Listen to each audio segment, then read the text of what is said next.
Ginsburg on Tuesday. So glad to talk to you. And I hope I get a chance to indeed talk directly to you in a conversation. Please call. You see the number on the screen at any point, 240-242-5646. At any point when I'm live, anything that I say that gets your goat, or maybe you're like, yeah, attaboy, Hal.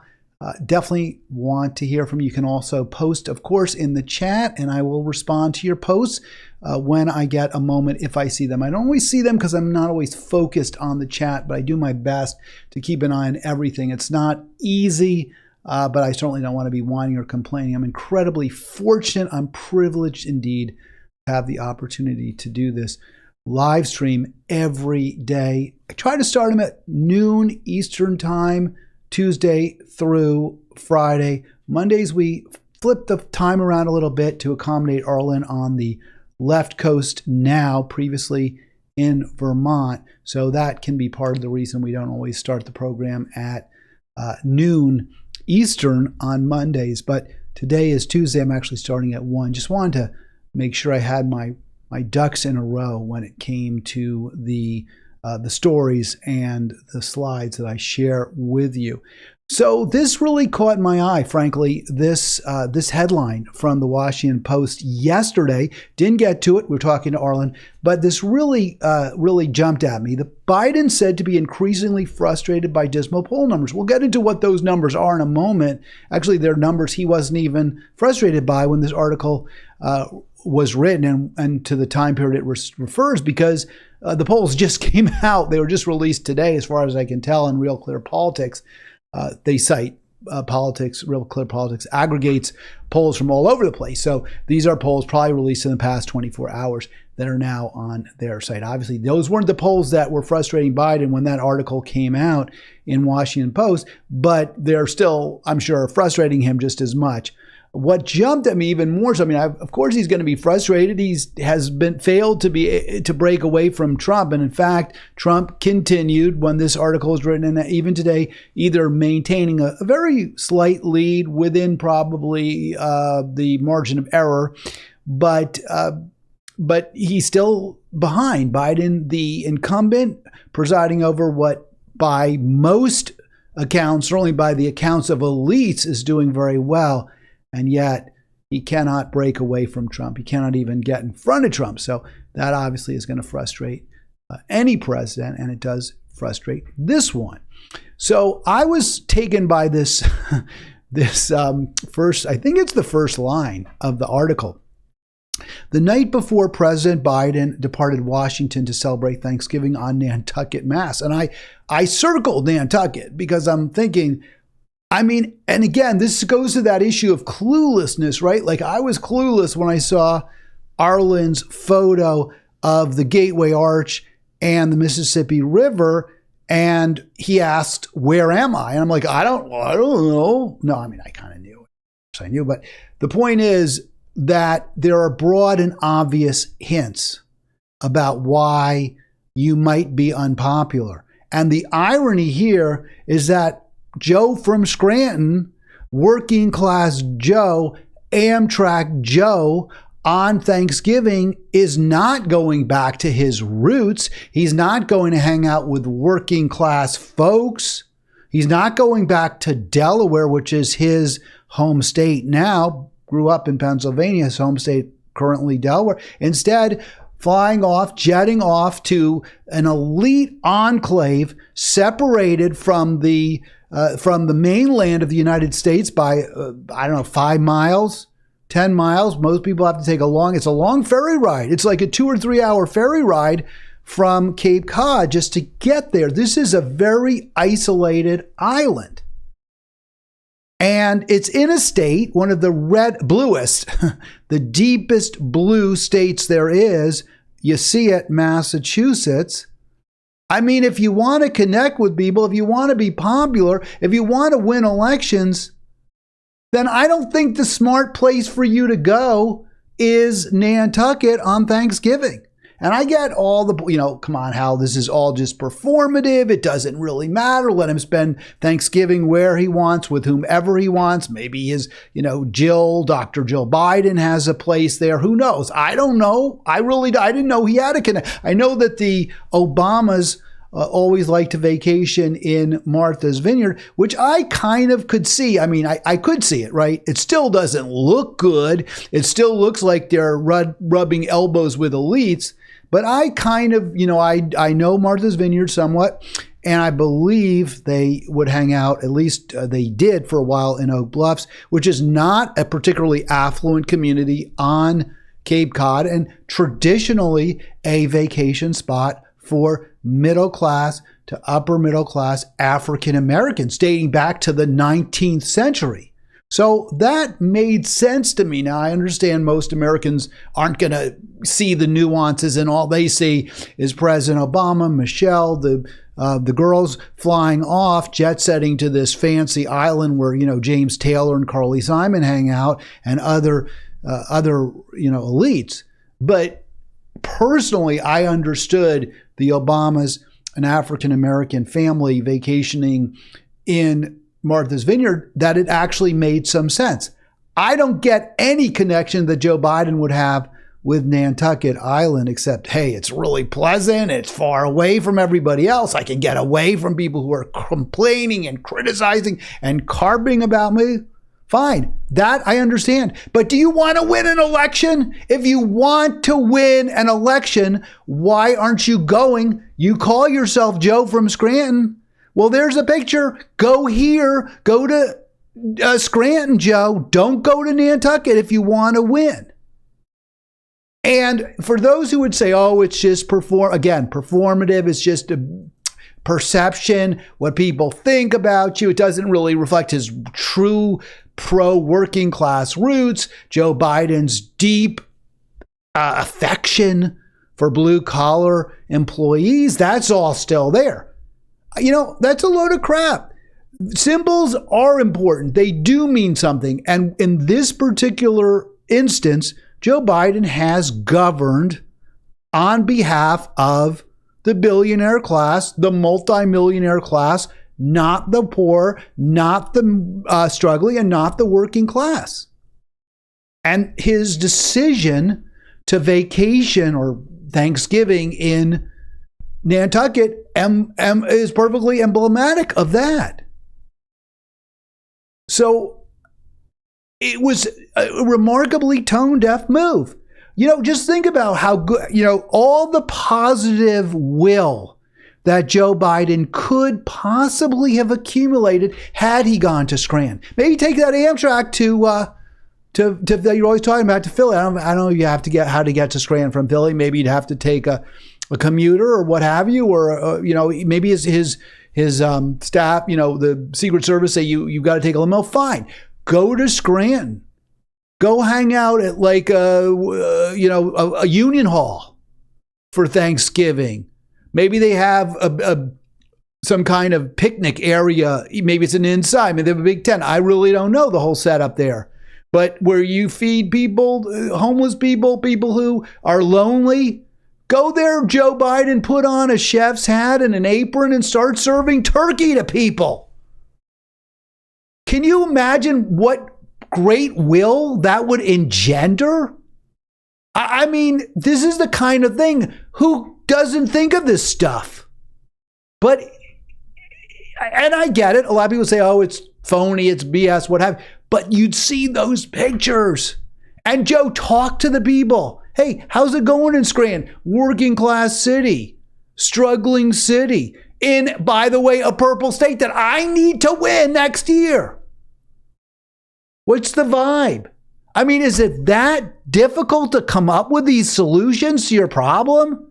You want to win. You're frustrated because the polls don't look good. So why do you go to the bluest? I just did it again.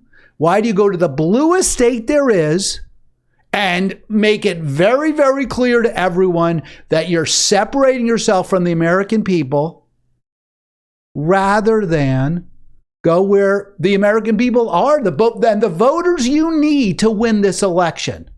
Right there You're Joe from Scranton. Go to Scranton. 240-242-5646. Would love to hear from you on this topic. 240-242-5646. All right, let's look at those polls for a moment, because I think they, again, back up exactly what I'm saying, why the decision, by Joe Biden to, in fact, go to Nantucket. I'm sorry. So he has this meeting in the White House, and we're going to get into a lot more detail. Has this meeting in the White House, beefs and bitches about how bad the polling looks, and I understand that. He doesn't get it. Why is it so bad? Why do I look so bad? And then that's just hours before he gets, goes over to whatever, Reagan Airport, National Airport, or wherever. I guess they probably have that Marine One helicopter that takes off from the helipad at the White House, flies him to some Air Force base, or maybe it's to National or Dulles. I don't really know. And then he flies to Nantucket. Not a good look. And people would say, well, we didn't even want him to come because then we'd have to have a police motorcade. Make it lower key. Yes, you have your Secret Service. You need the protection. I get all that. But you got to get out there with people whose votes you need. And not just in a case where you're like obviously just there for some kind of a debate or, a pandering. Hey, spend your actual Thanksgiving weekend with the people. Can you imagine what a difference? Now look at these. So the polls, this is from today. You can see December 19. These are the polls. Well, the polls following the polls that worried Biden 3 weeks ago, or 3.5 weeks ago, almost 4 weeks ago now, before Thanksgiving. So he's up in the New York Times Siena poll by 2, but he's behind by 6 in the CNBC poll, Morning Consult, within the realm of error. So he's kind of treading water. He's actually come back. I think there was a New York Times poll that had him well behind. There's other polls, recent polls, that he doesn't do as well in as that Times poll. But in general, it's pretty much of a dead heat. Look at Pennsylvania. In Pennsylvania, in Pennsylvania, Biden's up by 1 against Trump. Why wouldn't you take an opportunity to spend the holiday in Pennsylvania, in Scranton? You're Joe from Scranton. It makes sense. Go to Scranton. You want to win, right? But did no one think of this? If no one suggested this to you, President Biden, then maybe you need to fire your staff. And if somebody did, why aren't you listening to them? The numbers that are really troubling for Biden, as I understand it, and I'm not a pollster and all that, and I take everything with a grain of salt. I don't bet. I look at those Vegas numbers, and sometimes for sporting events, for those who are on the Bay Area, those who listen to the Bay Area, your quarterback there who's been amazing, right? Brock Purdy, Mr. Relevant, the guy who was picked last in the draft a couple of years ago, maybe. Now, arguably the best quarterback in football, arguably the most valuable player in the game. So I take all these polls. He's now favored. He's the odds-on favorite to win the MVP, and maybe he will win. They know in Vegas. I wouldn't have necessarily. I still think it's a toss-up.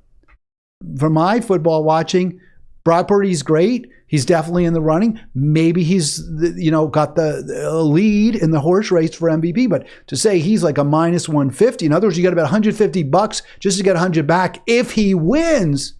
I don't think he's that. I haven't seen him as like that dominating a player. Is he more important to the 49 his own team than Christian McCaffrey? Good question. So again, I don't always understand the odds. I don't always agree with them, and I don't bet. And for that reason, I don't bet. But if I'm Joe Biden, I'm really nervous because all of these polls and the Vegas odds and everything else have you at best toss up. That shouldn't be the case. And the numbers that are most troubling, as I understand it, are those disapproval numbers down there. Bottom right. I circled them in blue or put a rounded sort of rectangle-ish square around them in the bottom right. Disapproval, 18. Disapproval, 24%. In the CNBC poll, only 30. He's almost got twice as many disapprovals as approvals. That's going to make it it means what that really means is there's limited upside, assuming these polls are accurate. The thing that Biden's got going for him is that people dislike Trump just as much as they dislike him, maybe even more so. But one way you can get people to like you, President Biden, is to meet with them, talk to them, show empathy for them. That's something that Bill Clinton was particularly good at. You know, the I feel your pain. I mean, he didn't. He could have given a fat rat's. I mean, this is a guy who grew up poor, right? And at every moment has sided with elites, with the richest and most powerful people. So maybe he did feel their pain, and he was like, I don't want any more pain for me. I'm going to go ahead, and Hillary and I are going to give, $1 million speeches, and we're going to sell our soul to the oil companies, and we're going to make fracking big everywhere, and we're going to embrace so-called free trade. We're going to do all of that. But I feel your pain, even though I'm the one who's responsible for a large part of it. He was able to make that case kind of to the American public, and they bought it. Some of them did. Joe Biden doesn't even try. And as much as I dislike Joe Biden, as much as I think he's been a bad president, as much harm as he's doing to our nation, our world, with his full-throated support of Israel, and I know he said to Bibi, you got to pull back and you got to stop the killing. He's full-throated support for Israel. There's really no daylight. As much harm as that's done, as much harm as the support for the Ukraine war has done, I don't think he's as bad as the Clintons. I really don't. I mean, I would consider. I mean, I don't see myself voting for him, but he's not as bad for our nation as the Clintons were. You could make an argument, I think a good one. He's not as bad for our nation as Barack Obama was. So he actually does sort of have a case he could make to be somewhat of a populist. You know when you don't make that case? When you pass up a golden opportunity to go to a working class community in the state where you were born and grew up, and instead you go to an admittedly really nice place. I'm not saying anything down about Nantucket. I've been to Nantucket. It's really nice. I get it. I've been to Scranton too. I'd rather be in Nantucket for Thanksgiving, but I'm not running for re-election, and I'm not in a dead heat for re-election. So that was poor strategizing, poor tactics, both, right? Tactics short term. The tactic of going to Scranton for Thanksgiving would have been a good one. And the long-term strategy of aligning yourself with working people, which would be reflected in a Thanksgiving in Scranton, he also obviously avoided, ignored. So poor strategy, poor tactics. If you want to vote for him, go ahead. Look, I'm disinclined now to vote for Dr. West, even though he was my favorite for quite a while, because I think his strategy is so poor for president. His decision not to run as a Green was such a bad decision. I think it reflects poorly on his judgment. And therefore, I'm much more inclined to vote for Jill Stein at this point. And I would say, it's not just judgment. I mean, I personally believe in the Green Party. I personally believe in building an institution that's set apart, that's distinct from, that's completely independent of the two corporate controlled parties. That's something that's really, really important to me. So it's not just that I think it was a bad decision for himself, for his odds of getting elected, which I think it was by Cornel West not to run as a Green, to pull back from the Green Party. But it also just doesn't, reflect my values of what a leader in our country of the progressive movement should be doing.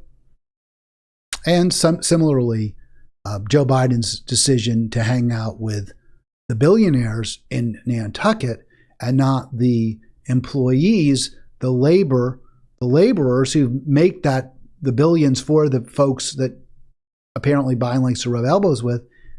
His decision to go to Nantucket reflects both bad strategy, and it also reflects values that I don't believe are attractive in any way in a president of the United States. So, you might still win. My guess is you probably will still win, Biden, because that's how unpopular Trump is. but you sure aren't making it easy for yourself or for people who want to vote for you, I would assume. Since I don't want to vote for you, I can't speak for them. All right, 240 if you want to join me, 242-5646. What do you think about Biden's poor poll numbers?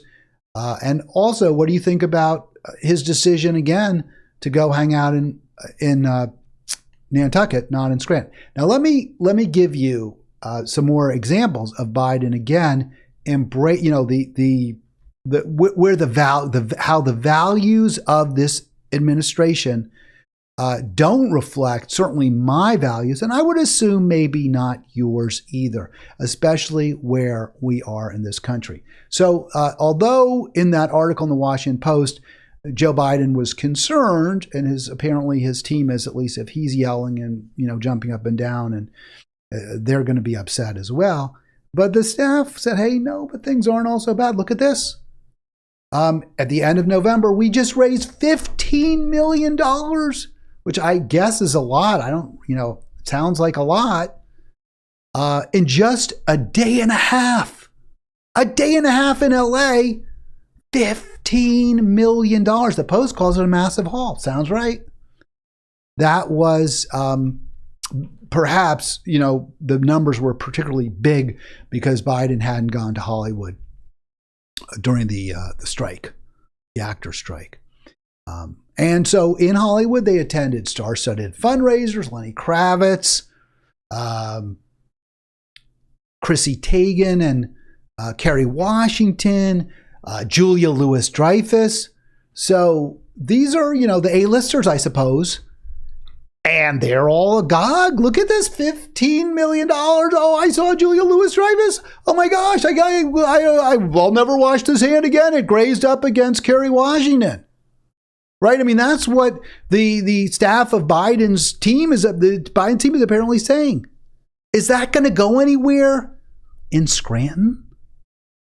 Do you think just laid off or under, a 30-hour a week factory worker in Scranton gives a fat rat's behind about, hanging out with John Legend, Chrissy Teigen, and Lenny Kravitz? I'm going to guess, if anything, it's just going to piss them off. This is going to have them say, obviously, we don't rate people, coal miners, steel workers. We don't rate with President Obama. Well, they didn't rate with President Obama. We don't rate with President Obama's vice president, Joe Biden, who's now president. He may say he's Joe from Scranton, but his actions prove he's Hollywood Joe. That's not how you get reelected. Don't forget to click like. Don't forget to click subscribe. Got to get those likes up, and especially the subscribes. Let me also get this on your screen for you. I have a little bit of a cutoff on this screen, but I thought this was such a instructive quote here from one of Joe Biden's team leaders, Jeffrey Katzenberg. So SKG, right? Spielberg, Katzenberg, Geffen, right? So those three billionaires, they're the producers. Geffen's the music mogul. So they're, I guess, at least I don't know about the Spielberg and Geffen. I assume they're both for Biden, but Katzenberg's on his team. National co-chair. And despite those poor poll numbers, despite the very low approval ratings, they've been remarkably successful, says Jeffrey Katzenberg. So if you measure success by how much money your re-election campaign can raise, then it was a success. If you measure success by the support of the American people, by being beloved by working class folks, then not so much. The tone deafness is it's just deafening. You can barely hear they're so tone deaf in the Biden administration, on the Biden team. for a cold water dose of reality. Dousing of reality. You're doused with cold water. For a dousing of cold reality water, let's go to Michigan. So there's those Great Lakes states that Biden won, that Hillary didn't win. They're where Joe Biden should be. Not Hollywood, at least not if he wants re-election. So not in Scranton, not in Pennsylvania, but in Massachusetts. Elites in Nantucket, elites on the other coast, Hollywood, flyover country. We'll fly over it. Let's get that report, though, from the Wolverine State. By the way, Michigan Wolverines in line for a national championship, I guess, in college football. We'll see if they're able to get it. Here's where Debbie Dingell, not my favorite Congress. Well, I don't really have a favorite. Actually, I shouldn't have said that. She's kind of one of my favorites, actually.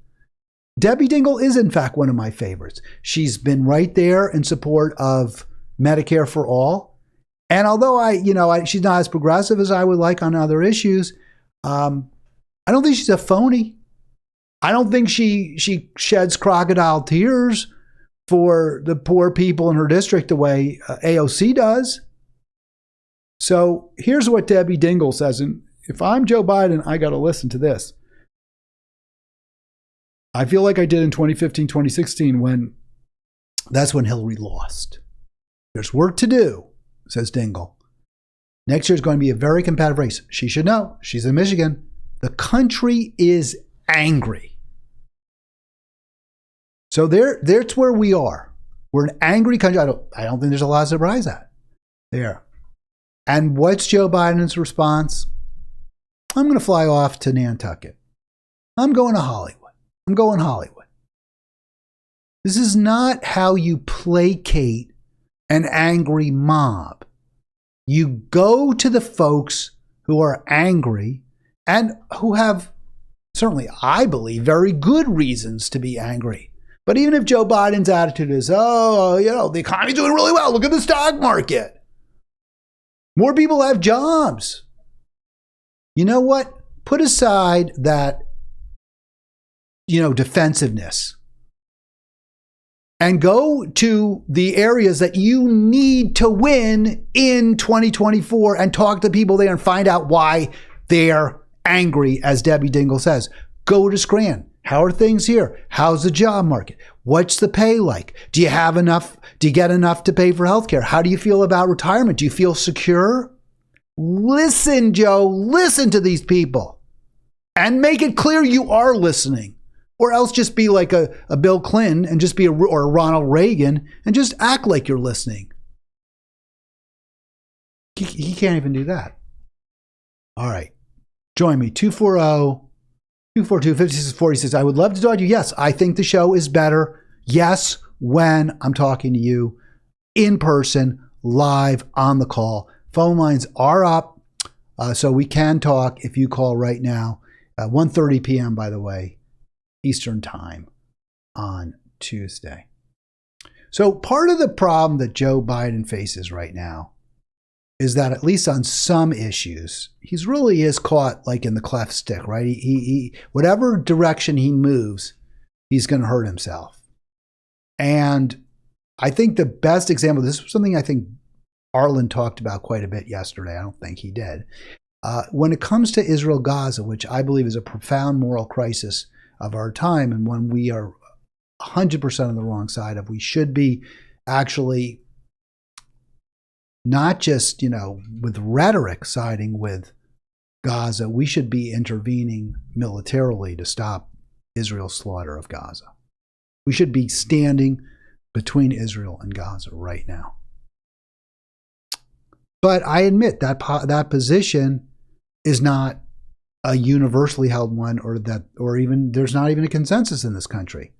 And this is where, again, Biden is in a kind of a between a rock and a hard place, because there is a real big split in the Democratic Party. Now, gives Trump, by the way, he has the advantage here because the Republicans, for whatever, look, let's face it, they're Republicans.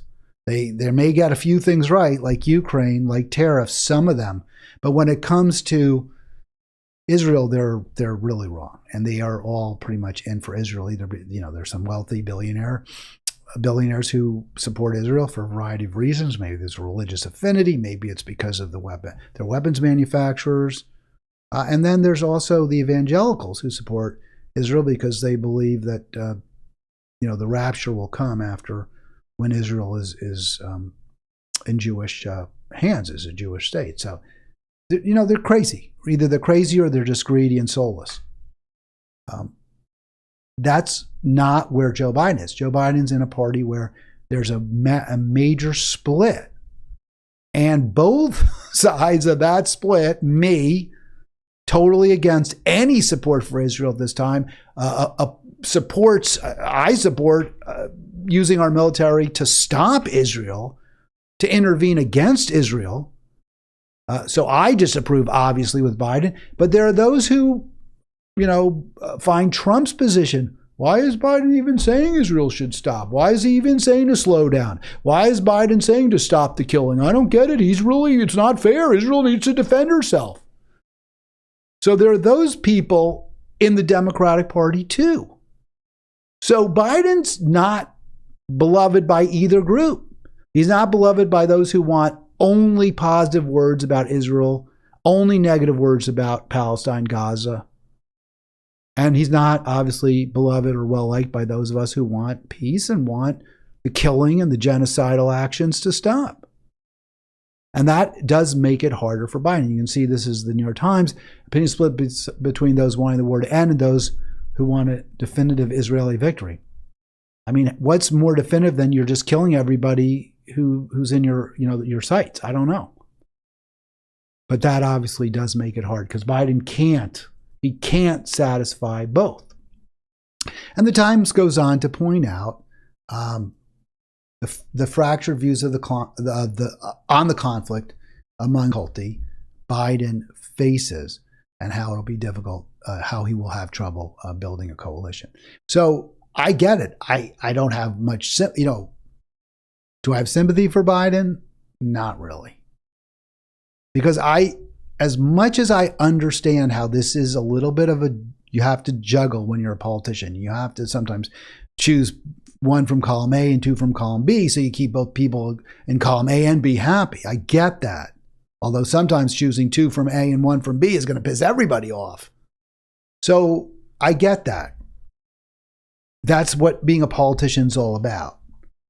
Is you do have to make sausage and it doesn't always look good and you have to promise one side one thing and another side another. And I understand that.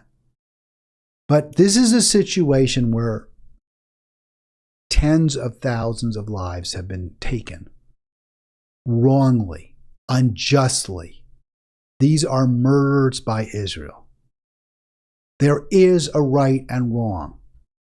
And if you're in a situation where doing right or doing wrong is equally going to cost you, right?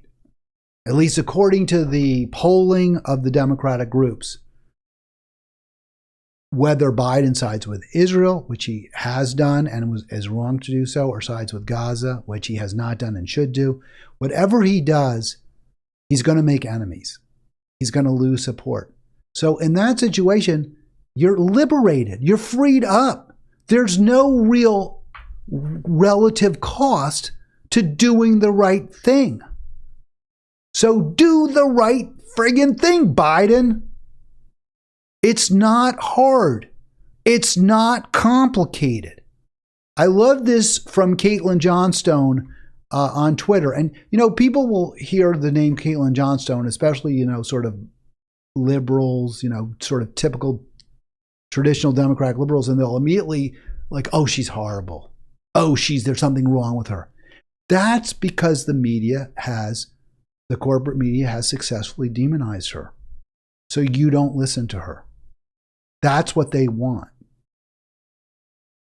You're falling into their trap when you immediately associate Caitlin Johnstone with something negative. But this tweet is so obviously true, it's so accurate, that when you read it, when you think about it for more than a minute, you realize she's right. And you should also realize that because she's right, those who attack her, those who demonize her, those who want you to hate her are the ones you should reject. You should cancel them. So here's what Johnstone writes, and I love the sarcasm. It's so hard to say who's in the right in this conflict. On one side, you've got facts and evidence and nonstop raw video footage documenting massacres of civilians. Exactly correct. I've been showing them on this program day after day, week after week. I know some of you are probably sick of it. We talked about this yesterday. There's no factual dispute about what Israel's doing in Gaza. It's murdering civilians. It's murdering innocent people. Thousands and thousands and thousands of children killed by Israel. And on the other side, you've got people calling you an anti-Semite. I mean, I have to laugh if you disagree with them. It's so complicated. Yeah. Well, if that's what you call complicated, it's complicated. I don't think that's what Caitlin Johnstone thinks is complicated. I think she's saying, she's making fun of, she's mocking those who say, well, it's not so obvious who's right, who's wrong. There's two sides to this story. You tell that to a mother whose baby, she's holding the blood-encrusted shroud of her baby. You tell her there's two sides to that story. And for those of you who say, well, what about the mothers in Israel who lost their children? That's fine. You're upset about that. I get it. The response is to bring to justice those responsible. That's not what Israel's doing. Israel's killing innocent people. Israel is actually creating more terrorists. Israel has completely turned the international community against them. And except for the United States, and parts of Western Europe, even there, the support in the UK and France is waning, and Germany is waning for Israel. So President Biden, look, I get it. If you embrace Gaza and you reject Israel, it's going to cost you politically. But you're both sidesism. You're trying to have it both ways. You're trying to have your cake and eat it too by supporting Israel militarily and at the same time publicly fretting a little bit about the civilian deaths. That ain't working for you. So you know what you should do? You should just do the right thing.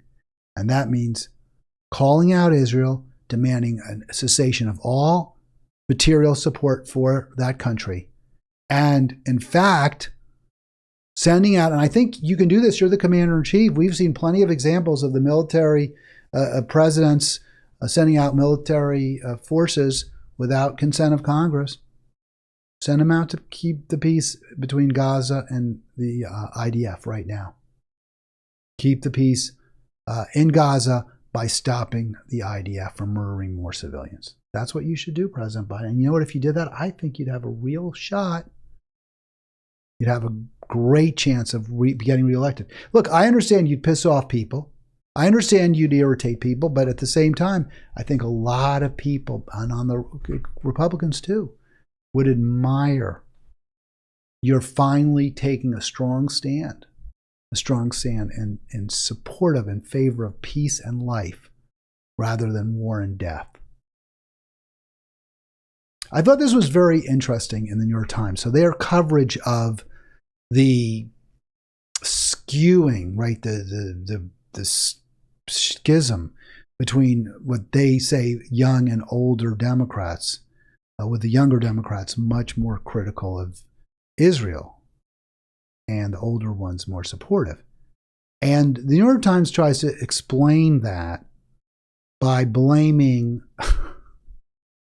TikTok. It's TikTok's fault, apparently, that young people don't recognize that the situation in Palestine, in Gaza, is complicated. Apparently, TikTok is making it just seem too simple. It's just too much of imagery of dead Gazans are being shown to younger TikTok users. So apparently, the study they did that shows the break, the break in the Democratic coalition between young and old when it comes to support for Israel. The TikTok users, which, by the way, I never sort of thought this was amusing. First of all, I've never once used TikTok in my life. I've seen people do when I was at some rallies, where sort of a progressive protests. I've seen younger women, doing their dances and what is it when you prepare for something, they're rehearsing, right? They're doing their little dances and all that, rehearsing for their TikTok videos. So I've seen that, but I don't have a TikTok account. I've never played a TikTok video. It's not something I do. I mean, I have a limited amount of time, and that's not where I'm going to focus my attention. I know, because I'm old. All right, that's why. And also I'm a man.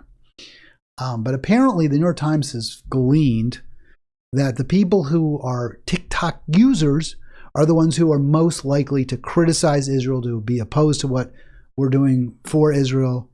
And so that's the problem.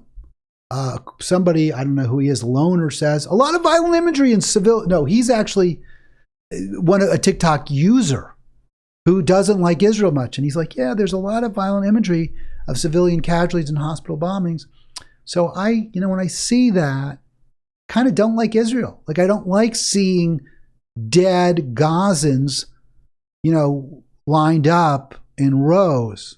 I don't like seeing, fathers holding their dead babies in tears. I don't like seeing hospitals reduced to rubble, so I don't like Israel. But maybe it's just bias on TikTok's part.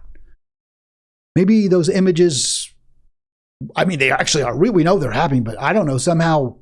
So I'm trying to take it at face value and acknowledge that it's social media and it could be anything. Well, no, it couldn't be anything. It really is civilians killed by Israel and hospitals bombed by Israel and children, slaughtered by Israel. That's all happening. And TikTok is just letting you know what's happening.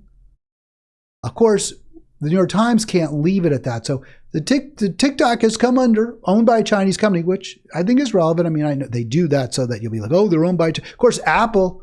Well, Apple isn't owned by a Chinese company. It just happens to do business in China, right? Is that better? I don't know. It only manufactures in China. So TikTok has come under heated criticism from both parties, but especially Republicans, for an inflammatory stream of videos aimed at users who skew very young. It is inflammatory to see people killed, murdered. It does inflame your passions against the killers, the murderers. It's so funny, though, because the New York Times is trying to engender sympathy for poor Joe Biden, caught between the pro-Israel and the anti-Israel factions within the Democratic Party. But when they blame TikTok, they have to acknowledge it's the Republicans who don't, who are especially critical of TikTok. So basically, they're saying we should agree with the Republicans. The Republicans are right. TikTok is inflaming young Americans against the murderers in Gaza. Oh no, heaven forbid, we can't inflame people against murderers. So I thought that was kind of arrogant. It's also so arrogant. Like the New York Times, hey, we're above reproach. Yes, TikTok, the media company that is influencing these younger people to oppose Israel, they're under criticism from Republicans. And also they're Chinese owned, so you can't believe them. They're not credible. But when we're presenting a both sidesism, when we're saying, well, Israel lost, Hamas attacked Israel, so Israel needs to defend itself, even though what they're doing is making themselves less safe, even though what they're doing is opposed by the hostages' families, Israel still, these are complicated issues. The New York Times completely oblivious to its own bias, to the way it's reporting, its coverage may well be turning those older voters who read the New York Times, who rely on it, especially older voters in the tri-state area who are Jewish, turning those voters against Biden for not being sufficiently pro-Israel. And even if, and I will say this, I think the New York Times coverage hasn't been awful by any means, but it hasn't told the whole story. It hasn't really let its readers know in no uncertain terms just how evil Israel's actions are. They've left the door open. They don't call it genocide, for example. They've left the door open for a let's all understand, let's all get along, let's empathize with Israel and all these poor victims of anti-Semitism, when really that's not the story. The story is simply murder after murder, killing after killing, and fives and tens and dozens and hundreds by Israel. And that is not what the New York Times is telling you. So, they're responsible, I believe, far more so. Well, I don't think TikTok's responsible at all for misleading people or providing an unclear view of the reality. But the New York Times is. This is the simple truth, as Caitlin Johnstone says. On one side, Gaza, you've got facts and evidence and nonstop raw video footage documenting massacres of civilians. And on the side of Israel, you've got people calling you an anti-Semite if you disagree with them. And so I guess the New York Times needs to reckon with its failure to call out the complete bankruptcy, moral and intellectual, of the pro-Israel side. All right, I wanted to get to this last story real quick. And this jumped out at me too, and I'm glad the way I think the Washington Post covered this pretty well. So I saw this headline, and I think it's a good thing. Okay, so I'm glad, and I've always thought Pope Francis has been a truly caring, compassionate Pope. And this is a good thing, right? Pope approves blessings for same-sex marriage. That, and I put in highlights because it's decidedly half a loaf, must not resemble marriage. I mean, that's good. It's better than where we were. It's not enough. It's just not enough. The Catholic Church, I believe, and I know and I hear the argument there's, well, we have a 2,000-year tradition, and we have a history and legacy and this and that. It's hard to turn an ocean liner around. There's two men want to get married. They absolutely fundamentally should have that moral right. Same with two women. This is not good enough. Now, I'm not condemning the Pope. I'm really not for this. I think it's the right, again, I'm glad he's moving in baby steps, but it's not enough. Now, maybe he couldn't go any further. I'm not going to say, because I'm all the time calling for actions by politicians, leaders that many of you say are completely impossible. I say we should be using our military, the most powerful in the world, to get between Israel and the people that it's targeting, the human shields that it's firing its weapons at. I say we should send our military to protect the people of Gaza from the Israeli Defense Force. And a lot of you think that's crazy. That's not going to happen. We can't do that. You've seen the polls. That wouldn't work. So I get that. I get that I sometimes call for government a lot of times and leaders to do things that many of you believe aren't possible. And some of you might say, well, and you might say, well, then why aren't you calling for the Pope to do the same thing here?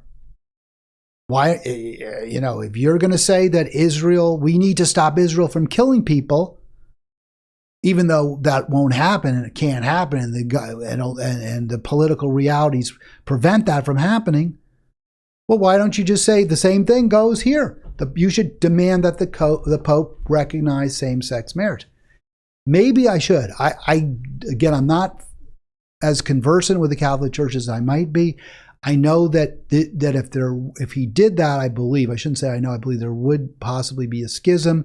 There are some much more conservative African Catholic dioceses that might well break away.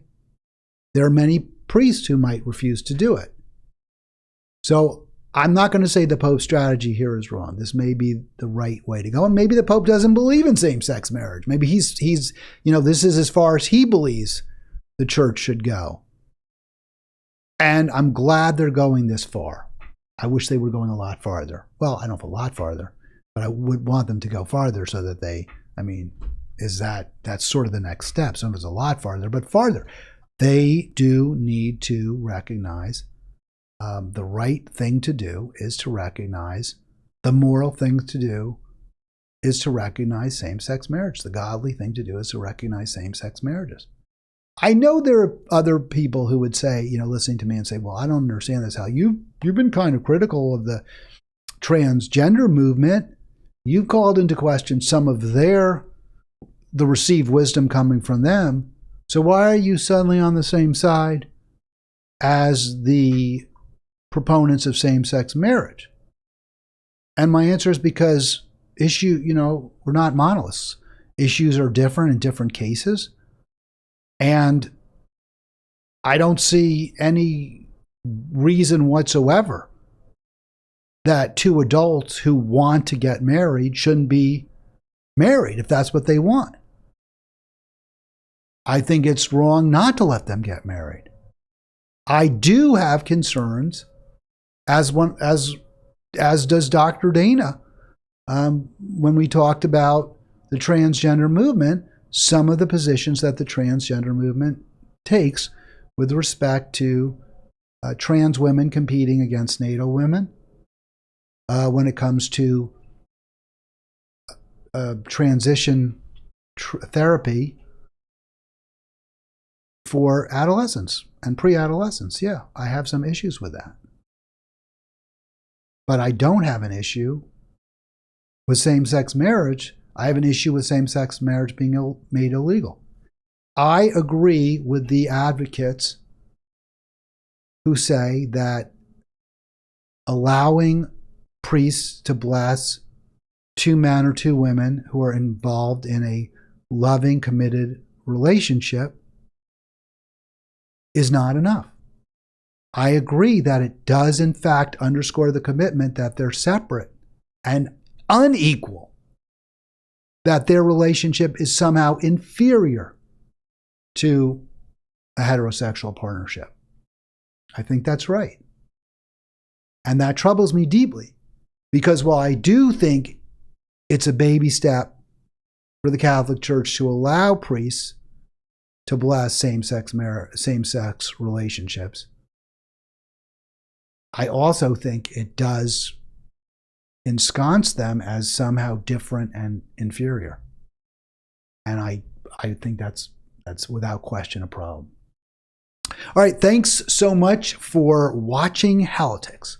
Please click subscribe if you haven't yet done so. Bottom right square, blue and white on your screen. And hey, I'll be back tomorrow, so you got a chance to call then. Don't forget to like as well and share with anyone you know that you think might be in the least bit interested in what I'm doing, or for that matter, maybe you feel could learn something or glean something of value from what I'm doing here.